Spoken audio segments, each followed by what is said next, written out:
gonna go ahead and put that 15 minutes up there for you. And I'm ready whenever you are. Okay, so I'm gonna hit the share screen, and I'll start the time once your screen is up, and then you start. all right, sir. And you tell me when y'all can see my screen. I'll start. You good? We good.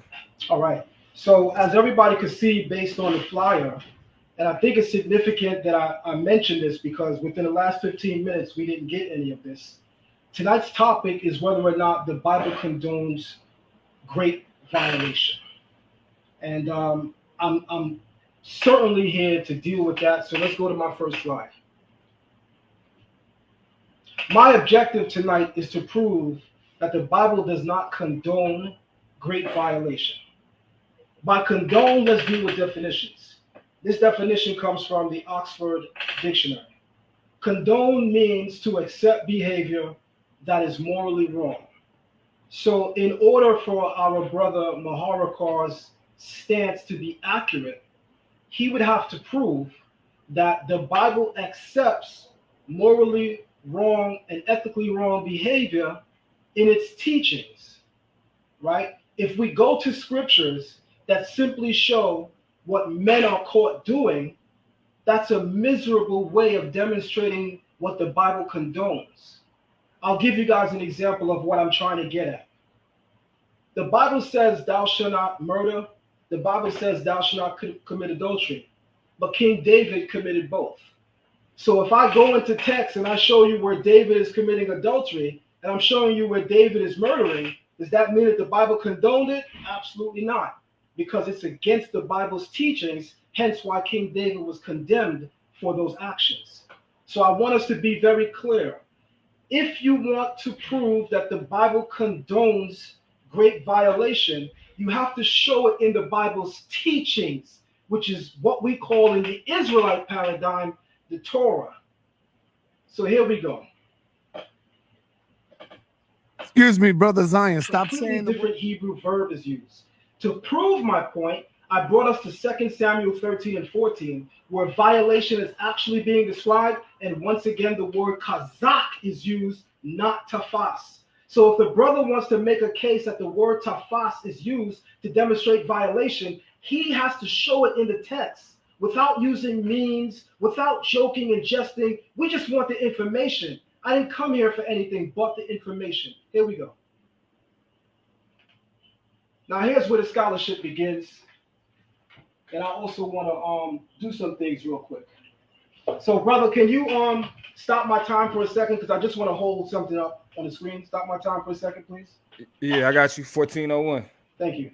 Can you take that? I'll take it down. I'll take it down. Okay, you can resume my time as soon as I do this. Ready? Yep. Okay, so the next two books I'm going to be quoting from is what's called the NET Bible, which is the New English Translation of the Hebrew Bible based on the Hebrew language. You have a team of scholars from Cambridge University, Yale University, that all contributed to updating the English translation to make it properly render the Hebrew meanings. This is called the NET translation. This is one of the best English translations you can get outside of the Hebrew Bible. The dagger, I don't like always using that word, but the dagger for tonight is going to come from the Dead Sea Scrolls, in particular the Temple Scroll, which has a copy of Deuteronomy chapter 22 in it. Wait on that. Hold on real quick. I got your time paused. Brother Mahawaka. Yeah, we just need you on the screen, brother. That's all. People want to see you. Yeah, you good. You good. Go ahead. Go ahead, son. All right, so I'm going to share my screen. Once I share my screen, let me know that you guys can actually see my screen, and then we can get it on and popping. Let's get it. All right, excellent. So if everybody looks at my screen, the first thing you're going to see is what happened? The NET Bible contains the newest updated English version of the Bible. A team of Hebrew scholars and grammarians all contributed to update this English translation of the Bible to ensure that it meshes well with the Hebrew word original in usage. In verse 28 and 29, they're examining the word tafas. I want everybody to take note of the highlighted portion on the left. The verb tafas means to seize or grab. In all other examples, this action is done against another person's will, as in being captured, arrested, attacked, or grabbed with insistence. So it may be that the man is forcing himself on her, which is what leads the NIV to translate the next verb as violation, although it is a neutral euphemism for sexual relations. However, this is only the case where the object of tafas is a woman, and the verb also refers to holding or handling objects, such as musical instruments, weapons, or scrolls. So it's possible that it has specialized but otherwise unattested nuance regarding sexual or romantic relations, as is true of other expressions. Several contextual clues point away from violation toward a conceptual relationship. The verb which seems to express force is different from the verb of force in the case of violation in verse 25.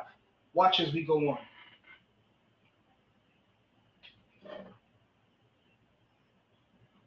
This is the temple scroll of the Dead Sea. Rather than go to websites, Torah.com, I want to do what the good brother said in the beginning. The good brother said that we don't want to go into the oral traditions and the Pharisees. We want to go into the scriptures. So I thought that it was best to go to the oldest copy of the Hebrew manuscripts. That would be the Dead Sea Scrolls. Because if we're arguing over English translations, maybe we also want to look at what is the earliest Hebrew manuscripts on Deuteronomy 22. And here's where the dagger comes. The Temple Scroll, for those who are unfamiliar with the Dead Sea Scrolls, is the longest out of all Dead Sea Scrolls found. Among the myriad of passages from the Torah that it captures, one of them is Deuteronomy chapter 22 in its entirety. I'll first read from here. In the oldest Hebrew manuscript of the Bible, the verb for seduce is substituted instead of the word for violation. In the oldest Hebrew manuscript, they don't even have the word tafas being used entirely. They use the Hebrew word for seduce. The author of the Temple Scroll, one of the Dead Sea Scroll documents, dating from sometime after 120 BCE, cites the Torah's violation verses from Deuteronomy almost verbatim, but he substitutes the verb seduce for violation. So in the oldest Hebrew manuscript, you don't even have tafas. You certainly don't have kazak. You literally have the Hebrew word used in Exodus 22, the Hebrew word for seduce. 10 minutes. Since he prescribes for seduction the same punishment the Torah prescribes for violation, forced marriage, no divorce payment of 50 shekels to the father, he may be suggesting that he sees both sets. But watch this. As I held up, this is a new translation of the Dead Sea Scrolls.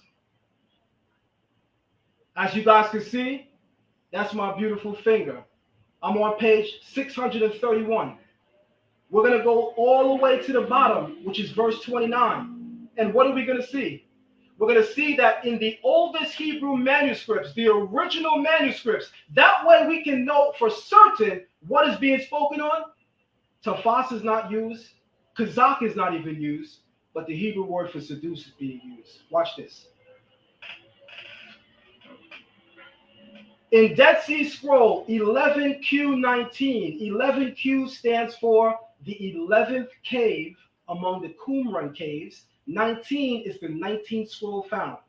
Look what verse 29 says. This is the original Hebrew translation. If a man seduces a virgin who is not betrothed, and he has intercourse with her and is discovered, then the man must give the woman's father 50 shekels of silver, and she will become his wife. Since he has violated her, something our brother can't understand, because for him, the only violation should be if a man violates her. He doesn't understand that offering the woman sexual intercourse without having any intention of a future relationship with her, he completely doesn't understand that that is also a violation. So that's the problem that him and I are having this evening. But I'll clarify it by taking you to the oldest Hebrew manuscript. If a man seduces a virgin who is not betrothed, and he has intercourse with her and is discovered, then the man must give the woman's father 50 shekels of silver, and she will become his wife. Since he has violated her, he cannot divorce her as long as he lives. How much time do I have, good brother? You at 7:25.